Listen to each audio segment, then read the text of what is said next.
बात करते हैं अब बिहार की। बिहार में मुकेश सहनी का नाम आपने शायद सुना हो, जो अपने आप को सन ऑफ मल्लाह कहते हैं। विकासशील इंसाफ पार्टी वीआईपी के मुखिया भी हैं और लोकसभा चुनाव में आरजेडी के साथ मिलकर तेजस्वी यादव लालू यादव की पार्टी के साथ चुनाव उन्होंने लड़ा। आज उन्हीं मुकेश सहनी के पिता जीतन सहनी की हत्या की खबर मिलते ही बिहार समेत पूरे देश में सनसनी फैल गई। दरभंगा में अपने घर में जीतन सहनी थे और वहां पर उनकी घर में ही हत्या कर दी गई। इतनी बेरहमी से हत्या हुई कि पुलिस भी हैरान रह गई, परेशान रह गई। शव क्षत विक्षत हालत में मिला है। पुलिस पड़ताल कर रही है और हत्या की खबर मिलने के बाद मुकेश सहनी बिहार पहुंच गए हैं। हत्या कर दी गई है। माननीय मुख्यमंत्री नीतीश कुमार जी से भी बातचीत हुई है, गृह मंत्री श्री अमित शाह जी से भी बातचीत हुई है और आदरणीय लालू प्रसाद यादव जी से भी बातचीत हुई। तमाम हमारे जितने भी शुभचिंतक हैं, राज्य के लीडर और देश के नेता, सभी लोगों से बातचीत हुई है और सभी लोगों ने आश्वस्त किए हैं कि जो दोषी है उनको बख्शा नहीं जाएगा। मेरा तो राज्य सरकार माननीय मुख्यमंत्री जी से आग्रह है कि इस पे खुद ही संज्ञान लेते हुए जो दोषी है उसको सजा दी जाए।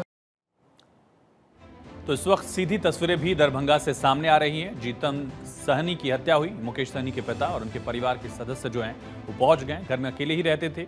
जैसे जैसे धीरे धीरे परिवार के सदस्यों का यहाँ आना हुआ, मातम का माहौल और ज़्यादा बढ़ता चला गया है। आप देख सकते हैं किस तरह से उनके दो बेटे हैं, एक बेटी हैं और मुकेश सहनी भी यहाँ पहुँच रहे हैं लगातार। तस्वीरें आप देख सकते हैं किस तरह से परिवार में मातम है। लगातार लोगों के पहुँचने का सिलसिला बना हुआ है। नेता भी पहुंच रहे हैं और परिवार के सदस्य भी लगातार पहुंच रहे हैं। दरअसल जीतन सहनी की हत्या सोमवार रात में ही की गई थी, लेकिन लोगों को जानकारी तब मिली जब मंगलवार को सुबह उनका नौकर घर पहुंचा। उसने जीतन का शव खून से लथपथ हालत में देखा तो शोर मचाया। पुलिस को खबर दी गई। घर का पूरा सामान बिखरा हुआ था। हत्या की जानकारी मिलते ही पुलिस के आला अधिकारी मौके पर पहुंचे। पुलिस फुल एक्शन में लगकर तफ्तीश में जुटी हुई है। एफएसएल की टीम पहुंची, एसआईटी का गठन किया गया। दोनों टीम से अपना मोर्चा जांच का संभाल लिया है। सूचना अनुसार मृतक जीतन सहनी घर में अकेले रहते थे। घटना की सूचना पर तत्काल थानाध्यक्ष घनश्यामपुर, साथ ही साथ थानाध्यक्ष बिरौल, अनुमंडल पुलिस पदाधिकारी और पुलिस अधीक्षक ग्रामीण द्वारा पहुंचकर मामले की छानबीन की गई। तत्काल वरीय पुलिस अधीक्षक दरभंगा और पुलिस उप महानिरीक्षक दरभंगा को घटनास्थल पर पहुंचकर मामले की सघन जांच करने का निर्देश दिया गया।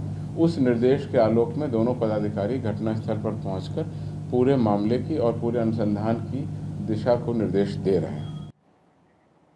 तो हत्या के मामले में पुलिस अभी तक 2 लोगों को हिरासत में ले चुकी है। जीतन सहनी के घर काम करने वाले कई लोगों को भी पुलिस ने हिरासत में लेकर पूछताछ की है।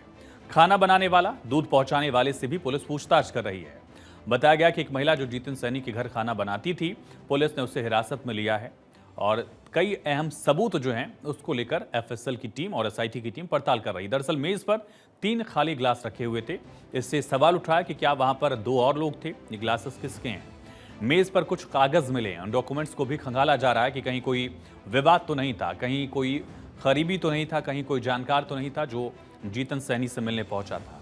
और घर के बाहर लाल रंग की एक अलमीरा मिली है। अलमीरा में भी अहम दस्तावेज मिले हैं। पुलिस ने 3 बाइक्स भी बरामद की हैं और इन्हीं आधार पर पुलिस अपनी पड़ताल आगे बढ़ा रही है। जिस कमरे में मुकेश सहनी के पिता जीतन सहनी की हत्या की गई, वहां एक मेज रखी थी, टेबल था जिस पर एक चाय बनाने वाला बर्तन था, जबकि 3 खाली ग्लास मिले हैं। कुछ कागज भी मिले हैं। इससे पता चलता है कि जीतन सहनी की हत्या में एक व्यक्ति नहीं बल्कि कई हत्यारे शामिल हैं। पुलिस ने भी इस बात को पुख्ता किया है कि ये एक व्यक्ति नहीं, कई लोगों का इसमें दरअसल हाथ हो सकता है। और इस हत्याकांड पर खुद मुख्यमंत्री नीतीश कुमार लगातार नजर बनाए हुए हैं। सीएम ने भी मुकेश सहनी से बात की और आश्वासन दिया कि कार्रवाई की जाएगी। बिहार के डिप्टी सीएम सम्राट चौधरी ने भी कहा, किसी को बख्शा नहीं जाएगा। मुकेश सहनी जी के पिताजी की हत्या अत्यंत ही दुर्भाग्यपूर्ण है, दुख का विषय है, खेद का विषय है। लेकिन मैं सरकार की तरफ से जरूर स्पष्ट करना चाहता हूं कि शीघ्र कार्रवाई किया जाएगा और जो भी दोषी होंगे इसके तुरंत इनको सलाखों के अंदर डालने का काम किया जाएगा। सरकार पूरी तरह मुस्तैदी से मुकेश सहनी जी के परिवार के साथ खड़ा है और शीघ्र से शीघ्र कार्रवाई की जाएगी। मुकेश सहनी जी के पिताजी की हत्या अपने आप में दुखद विषय हम लोगों के लिए। तो सत्याकांड पर बिहार की सियासत में तूफान आ गया। विपक्ष राज्य सरकार पर हमलावर नजर आ रहा है। सवाल उठाया जा रहा है कानून व्यवस्था को लेकर। आप याद करिए, बीते 6 महीनों में 8 महीनों में कभी ऐसा 6 महीनों में नहीं हुआ कि आपने कोई सवाल बिहार के लॉ एंड ऑर्डर पर ऑल्टरनेट डे ना पूछा हो। ये परिस्थितियां, रिटोरिकल जवाब दिया जाता है। हम ना किसी को बचाते हैं ना किसी को फंसाते हैं। कानून अपना काम करेगा, उद्बोधन जल्दी होगा, क्या फर्क पड़ता है। ये हालात, लॉ एंड ऑर्डर नाम की कोई चीज नहीं है। मुख्यमंत्री जी के नियंत्रण में बिहार है ही नहीं, और जिनके नियंत्रण में है वो स्वयं के नियंत्रण में नहीं है। बिहार के हालात अच्छे नहीं हैं। सीएम साहब तक कोई बात अब नहीं जा पा रही है। हमने एडीजे गंगवार साहब से कहा है कि स्पीडी एसआईटी जांच उन्होंने कही है कि, और उन्होंने कहा कि हम लोग 48 घंटे के अंदर लुक आफ्टर कर लेंगे। और मुझको लगता है कि मैंने उस दोनों बच्चों के बारे में भी जिक्र किया, इसको भी, और पटना दानापुर दोनों अपराध मुक्त कैसे हो, इस पर भी मैंने किया। और उनसे मैंने ये भी चर्चा की कि लगभग जिले में ज़मीन माफिया, कारोबारी, शराब और ड्रग्स माफिया का इन्वॉल्वेशन थाना और वहाँ के लोकल नेताओं के साथ, मंत्री, एमएलए, एमपी के साथ रहता है। तो ये जो नेक्सस है, ये सरकार के इकबाल को खत्म कर रहा है। पुलिस को शक है कि चोरी के लिए जीतन सैनी की हत्या की जा सकती है। बिरौल के डिप्टी एसपी मनीष चंद्र चौधरी भी इस तरफ इशारा करते नजर आए। सुबह जानकारी मिली है कि माननीय पूर्व मंत्री मुकेश सहनी जी के पिताजी जीवत सहनी जी, जीतन सहनी जी की जो है वो हत्या की गई है।